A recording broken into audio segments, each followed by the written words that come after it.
Dr. Physick is the father of American surgery and also the inventor of the flavored soda. Salud. Dr. Physick's house is still in existence on 4th Street in Old City, Philadelphia, was quite known for elaborate parties. And today, in his honor, we're making smoked trout and potato pancakes, a coq au vin or a chicken in Riesling, Brussel sprouts, and something very spectacular called risi bisi that comes from northern Italy that Thomas Jefferson fell in love with. Just what the doctor ordered for a taste of history.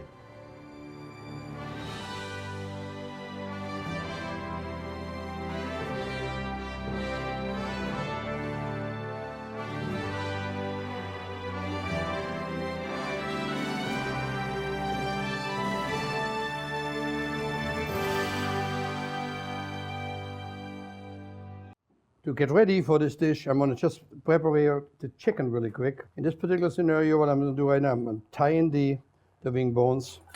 I'll take the head off completely because for this recipe, we won't need it. I'll take off any excess fat that's in there. And this fat, by the way, as I mentioned many times, would be used as chicken schmaltz. You just render it down. Now what I want to do is I'm going to put some aromat, what we call it. And vanillin aromat is really nothing more than any flavoring you put inside in the cavity of the chicken. No different than you roast the turkey, but for the chicken as well. I put a little onion in here, a couple cloves of garlic, cut it in half, celery root, and little parsley stems, just for the flavor. And then I'm going to take a butcher twine, and I want to tie it up. And the reason I want to tie it up is because if I would do the chicken in the pot like this and cook it, it'd be difficult for presentation. And the 18th century was all about presentation. It was very important how things look like. So here I'll take a string, go through it twice. Take a look how beautiful it looks. So later, when it's cooked and I'm ready to serve it, I have a beautiful presentation.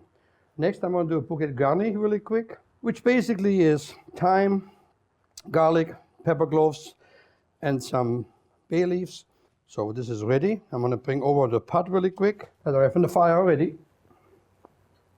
And do I have a nice fire today? Goodbye for now. The stuff right in there. The gizzards and anything that comes along goes right with it. Now, having said it, as I said earlier, today's chicken, if you buy a chicken like a roaster in the store, 20 minutes, believe it or not, maybe 25 minutes, because it's a different kind of chicken. 18th century would have been most likely a stewing hen that didn't lay any eggs and it would have ended up being in there. But in fancy homes, such as Dr. Physick, most likely they would have gone to the garden, to the yard, killed a chicken, and prepared it just as you see it now. In the 18th century, smoking was one of the many ways of preserving. What's unique is this includes potato and a flour base together to make the little galette or little pancakes that the trout will be nested on. I have beautiful smoked trout here, and this happens to be a brown trout, what they call a German trout actually. Just spectacular. But now let me first start the most important dish on that, which is the appareil, where the trout rests on it. We have potatoes that we already cooked, and just shred them down. We got flour, some eggs,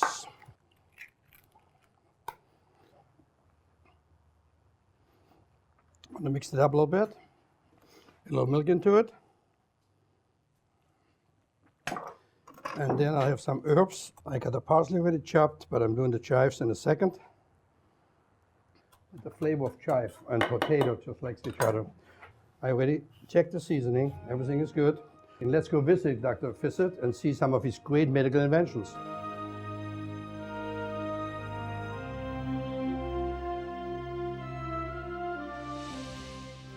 By the time of Philadelphia's yellow fever outbreaks in the 1790s, Dr. Philip Syng Physick had made a name for himself as one of the most outstanding physicians in America.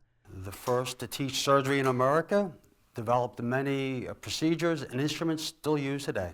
He is called the father of American surgery for the innovative medical instruments and procedures he pioneered. Dentists will still pull your teeth with a physick, or commonly called a cow's horn. Tonsil snares still used today to remove your tonsils, not as much as they used to. Credited with the first human blood transfusion, stomach pump, cataract operations. For his patients with indigestion, Yummy. he created the first flavored soda pop. For $1.50 a month, you would have a large glass of soda brought to your house every morning. He went back to that pharmacist a week later and said, I'd like you to start adding fruit, shrub, and syrup to the water. Make it more palatable for my patients. Welcome, Walter. This is the formal dining room of my great-great-great-grandfather. Wallpaper meant to look like the inside of Napoleon's campaign tent. And this beautiful break front is made by John Barry of Philadelphia. What is that? Spectacular looking thing. This is one of the last and most spectacular knife boxes you will find in America, because this actually would have held knives, forks, and spoons. Forks weren't commonly used in America until about 1810. You would spear the meat, eat off the point of your sharp knife, peas, potatoes, put on the blade of your dull knife, you ate off the edge of the blade of your knife. I finally get to see a real break front that everybody uses. The terminology break front, don't know what it means. The break front is to break it and to reassemble it. Top lifts off, center section comes out, pillars, comes right out. Big dancers, they had to move those things around. Yeah, I've never seen a fireplace as beautiful as that. But more so, I've never seen mirror inlays. This is Valley Forge King of Prussia blue marble, whose vein was exhausted in the 1840s, so now it is prized for rarity as well as beauty. Wow. Well, this is the drawing room, where they would have held their parties. A spectacular room, even by today's standards. One part we know of in particular was for the daughter Susan. In her journal records all the lead of the city in attendance, including her good friend, Joseph Bonaparte, Napoleon's older brother, King of Spain. Walter, this is one of the most spectacular clocks in the house. This is one of 9 General Lafayette brings to America with him on his last tour of the country. He was in prison in the French Revolution, needed cash, plan was to sell these clocks. Gets here, unfortunately, discovers a typo. Under the face of the clock, that says Washington, first in war, first in peace, and in his countrymen's hearts. It's supposed to be first in the hearts of his countrymen, so he gave them away. Went back to Paris, had another batch made that he did sell successfully, but this is one of those rare 9. This is a French sorbetier, an exquisite way to serve ice cream. You put the ice on the bottom, and fruit or ice cream is held chilled until you're ready to eat it. I just want to thank you. Thank you very Bottom much. of my heart. Thank you. When I look at all these tools, I get nervous when I say it in my heart.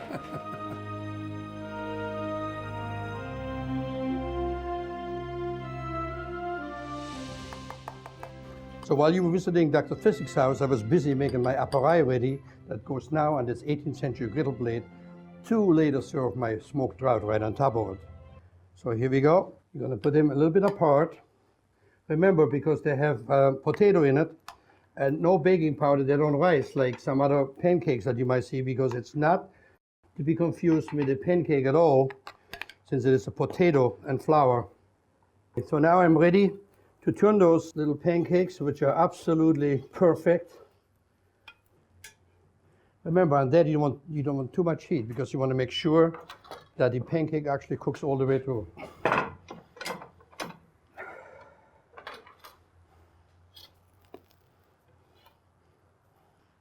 One,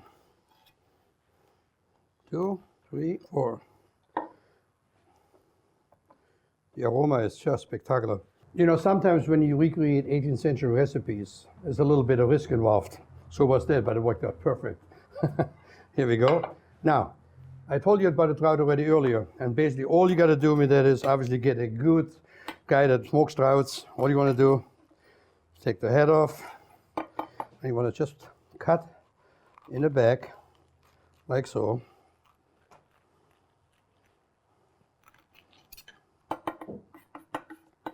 When you got that, you want to go in here, take off the inner bones that are there.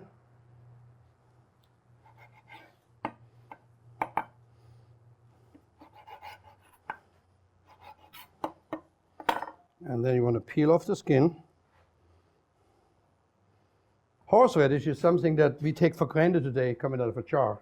18th century, however, horseradish was used many times. What's unique about this recipe, because the trout is delicate, potato pancakes unique, horseradish with a little bit of cream makes it very special. All you do, you grate the horseradish, a little grater, put in some heavy cream, like that so, and mix it. And then all you want to do, put a dollop of horseradish mixed with the cream, nothing else in there, in the middle of your potato pancakes. Cut a nice piece, about like so. Put the trout right on here. Right on there. I'm sure the beauty of this dish would have been whoever the cook that makes it got all the leftovers. That's delicious. There you go. I got a little parsley, just a little bit, because it's going to get some dill. A little bit of dill on top. And it's going to get a little bit of capers on the outside. And there's a little bit of red onion. A little bit of that. If you lived in a household like Dr. Physick's, I would think you might would have gotten a lemon garnish. But lemons, remember, are very expensive, very precious, because they came all the way from the West Indies. Blessed that we have all these tropical fruits that they didn't have in their time. So the lemon on the side. We're gonna go 1, 2, 3. Voila, done. This main course that we're making has a lot of components, and it's a little bit, as I call it always in my own language, avant-garde, which means a little ahead of its time, but I would guarantee you Dr. Physick would have had it already. Brussel sprouts, one of my favorites, date back to the 1200s. They were cultivated in America big time. Jefferson loved them. And the reason they're really close to home for me is because when I was a child, I used to have to go in the garden in the wintertime and pick the Brussels sprouts off the stalk. Literally, my own little hands until they turn blue. That's actually why you're doing it.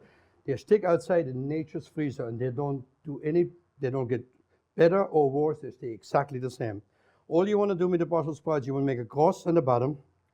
And the reason you want to make the cross on the bottom, because it takes a while for them to blanch. Actually, Brussels sprouts that size would take about maybe 20 minutes in just salt water for a nice blanch. And then afterwards, we finish that with some anise, which is fennel seeds, another one of Jefferson's great stuff that he fell in love with. And let me put this in the boiling water real quick. While the Brussels sprouts are poaching in the back, I'll get ready for quick the risi pisi. For anybody that's ever traveled to northern Italy, you've seen it in many restaurants. It's a unique dish. And the reason it's unique, it uses normally whether pancetta or bacon in it, onions, rice, peas, and in the end it gets Parmesan cheese under it. The reason that I would think that Thomas Jefferson, who wrote much about it, would like that so much is because he was a big lover of peas. And peas is also very interesting. And many people email me and ask questions, and they want to know about when the fork come about, when do people eat just with a knife? Well, you know, mushy peas and any pub in England came about because eating the peas with a fork is kind of difficult. But smashing the peas or put honey on them and eat them with a knife is very easy. So anyway, let me just show you quick. Those are beautiful peas that we just gotten. The peas are fresh. And together with the pancetta or the bacon, it gets a tremendous flavor and the onions in there. And the peas that I already shelled before, they go in there right now. Some people like to put garlic into it. I don't, because I think it fights it. 1 second. Got to find out an S-hook. Cooking in the 18th century, this is my thermostat control. You see, I need extra fire. So what I do now is I put the other S-hook here, put this guy down here, and it comes very close to the fire. See that? All right, now comes the big pièce de résistance. This is the chicken that we cooked before together. How do you know when it's cooked? I'll show you in 1 second. First of all, I'm getting it out of my pot. I take the string, cut it open, and take the string around. Now comes the moment of truth. When, perfect. When you can twist that bone and take it out like I just did now, means the chicken is perfectly done, perfectly. Dr. Physick would be a happy man today. It's very important. If you want to cook that and you don't cook it long enough, this bone will not come out. So Dr. Physick, I have my own bone trick, not you alone, so. Take the skin off the meat completely, just like I'm doing here. Now, the bone that stays in it, in this particular dish, are only 2 bones. It's also served in a very classic dish, by the way. Then we come over here. We're going to have to loosen up the breast a little bit. breastbone here. And we're gonna go in here. And here we go, we take that, take the bone out in the bottom, take the other bone off here. The only two bones that stay in the whole dish is this one and this one over here. Next, lay it just like so. Do the same thing on the other side. The coq au vin that I'm making today has been referred to many times by Hannah Glass, who wrote a book in 1743, but many other references are made to it. The uniqueness about this dish is that when Thomas Jefferson traveled to Europe and he went to Germany over the Mosel, the Rhine River, he fell absolutely in love with Riesling. And this dish is cooked with Riesling. And the reason why it's cooked with Riesling, you want the sweetness of the Riesling grape. Matter of fact, he was so enamored with the Riesling grape, he took it back to Paris. But then the revolution started, so he couldn't leave right then and there because it was pretty shaky in town. And I know for a fact that the Riesling, that the grape wines he brought back are still grown today in Monticello. Matter of fact, when I was in Monticello cooking in Thomas Jefferson's kitchen, I tasted some of the exact varietal. And the sweetness of it makes it really unique. Now, we have the chicken stock here, we have the chicken already laid about. Now, all we're gonna do is a very simple sauce. By simple meaning, we wanna just take the chicken stock in a pan. Let me go get this pan right now. The chicken stock we made earlier. If you're concerned about too many calories, you can just let it sit up a little bit. The best trick is put in your refrigerator, and the grease would set on the top and take the grease off. It doesn't really change the flavor. Going back to my sauce for the Coco Riesling, what I'm doing now, this time I'm gonna use butter. Many times you see me using schmaltz. This dish, schmaltz would fight it. It's a beautiful, clean chicken dish. The schmaltz wouldn't be good, but you could use, maybe if you wanted to, you could use like chicken schmaltz a little bit, but I don't recommend it. Olive oil or butter is perfect for that. I have some onions that are already peeled. Come right in here. And I got some mushrooms here. Now I want to put this back on the fire for a little bit because it just needs a little bit of simmer. Then we're gonna put the chicken stock in here, little cream, little of the Riesling I was talking about, and tie it up in the beurre manier, and basically the sauce is done. The beauty of this dish is a lot of preparation up front, I realize. Like so many dishes of the 18th century have a lot of preparation involved, but once it's done, it's a beauty. Yep. Okay, let me get a little fire going here quick. Let me also check on my peas. I want to make sure nothing happens to them. All right. You got to come back with the peas quick. Change your plans. Absolutely beautiful. Oh, the flavor of the peas and the bacon is just spectacular. All I'm going to put in there now is I'm going to put in the rice. It's a real simple recipe. 2 cups rice, 2 cups of stock. Or obviously 1 cup of rice, 1 cup of stock. If you cook for lesser people, put the rice right in there. And put the stock right on top. I put in some little parsley in there. Mix it up good. The only thing missing in there is familiar to check on salt and pepper. And the last moment it gets the Parmesan cheese, which by itself is a whole story, but we come to that a little later. I'm going to put this back on the fire. There we go.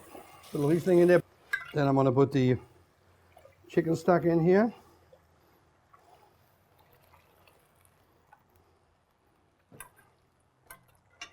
And then some heavy cream. I got some parsley here already.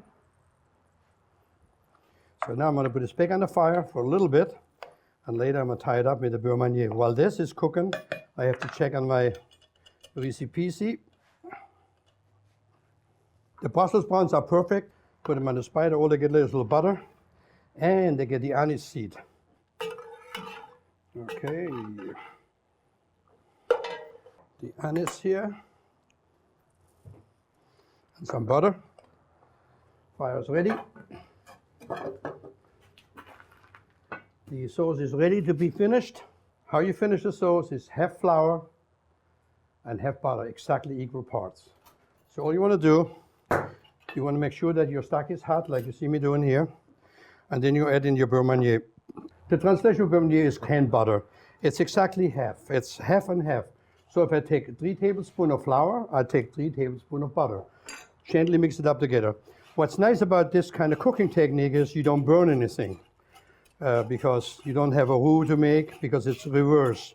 But in the same token, you want to make sure that you don't get overly excited when you put it in. In other words, I'm recommending a slow process of adding the beurre manier into your liquid. It ties it up right away, as you'll see in a second. And I'm going to put this back on the fire for like a tad. The moment has come. Our meal is done. Remember, when I toured Dr. Physick's, I should call it estate, it's one of the only federal buildings left in federal style buildings in Philadelphia. It was absolutely flabbergasted with the quality, and you can just feel it. At least me as a chef, I can feel the meals. So that's why this intensive meal today. The chicken is ready. Let me get the sauce off. Yep. It's absolutely spectacular. All I want to do is put a little bit of parsley in here. Chive always gets great flavor. There's a little bit of the onion flavor in there, but also it's spectacular for the looks of it. And obviously food is all about looks. Also works for me, by the way, just kidding. Here we go. All right. Okay, dish number one. This is the sauce. Now, like I said, you can put more cream, less cream, whatever you prefer. Different mushrooms if you like. We just stayed very basics today. And a little bit more parsley on top. All right. There's my fantastic coq au vin blanc, which means it's white wine versus red wine. Let's check on my risotto. Oh yeah, it is up divine.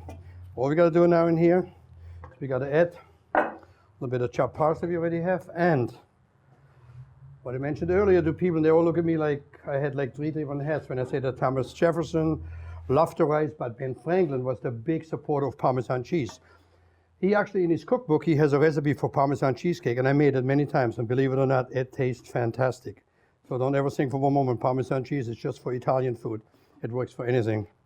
So the risotto is done. The risi bisi, we just get a plate to put it up. Okay. Risi e pisi, which means rice and peas. It's just what it means, but it's just more of a very fancy preparation that you still find today anywhere if you go to northern Italy. This is the spectacular risi pisi. You still find in northern Italy anywhere. I put this down here for a second. I get a little bit of herb on top here. Maybe for that, a nice sprig of thyme would be spectacular. I'll fit right along with it. And the last thing, but not the least, would be the Brussel sprouts. Let me get them up here. All right, ready?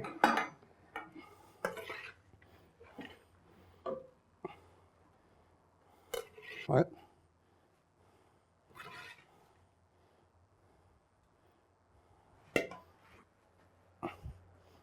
This is a serious meal by any standards.